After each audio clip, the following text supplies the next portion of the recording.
Okay, so we're on burgers this week. I'm going to show you how to make pork burgers and some suggestions to go with that. The recipe in the book's for beef, doesn't really matter, you can use any meat you like. So we've got some 150 grams of the minced pork in the bowl, a tablespoon of breadcrumbs. So use up some stale bread or the heels of bread or rolls or anything that you've got, put them in a liquidizer or food processor, or you can grate it. And then you're going to add half an egg. So if you're doing this at home, you would probably double this. This makes 2 burgers. So at home you could make 4 or 3 slightly bigger ones. Got some seasoning in there and some herbs to give it a bit of flavour. If you were if you were using the pork, then you might put in some sage. I've just got mixed herbs at school. Use a fork and start to mix that together. However, it is way easier, a bit slimy, to use your hands.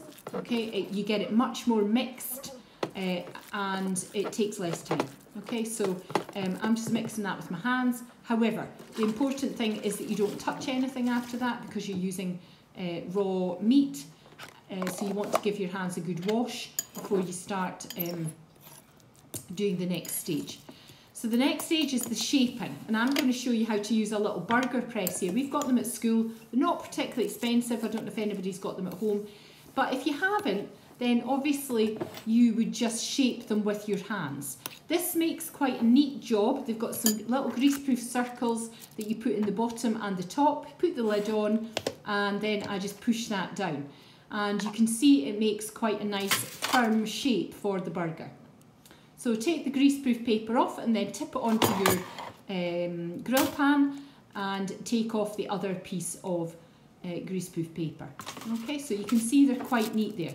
There is nothing wrong with doing them with your hands, absolutely nothing. You need to squeeze them quite tight together, and you want to make sure that they're not too thick in the middle so that they cook all the way through.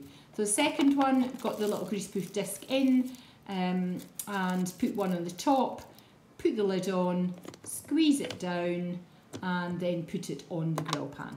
We're going to grill these. I've put foil on just so that it doesn't, they don't go through the grill, the actual grill bit, and also it saves on the washing up.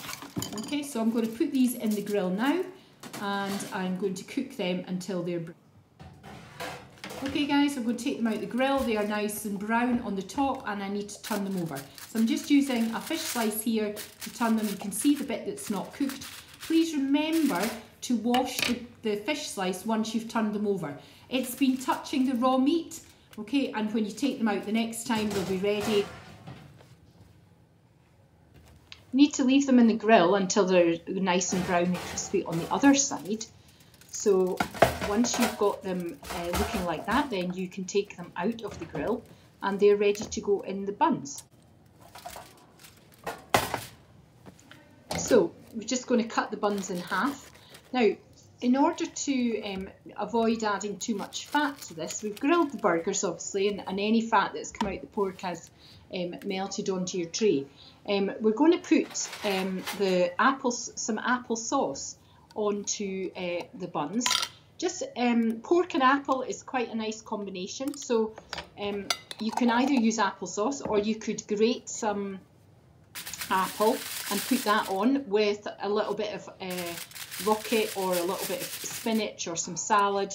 Put the burgers on the top, and then I thought it'd be quite nice with a little bit of cheese on, but I've got some Stilton, which is quite a strong blue cheese. Some of you may not like that, but you could put cheddar, you could put some mozzarella if you didn't want anything too strong.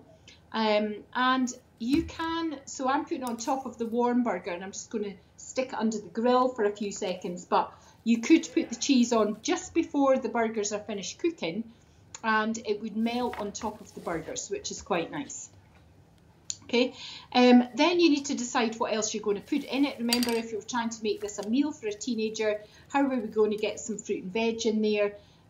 So obviously adding maybe some fresh apple or some greens, salads, spinach, then that would add that. And then I'm going to add some tomatoes today to put into that. Okay, so you need to try and remember, if you're for a teenager who are growing, They are still developing. They need all the vitamins and minerals and need to make sure that they're getting those at every meal.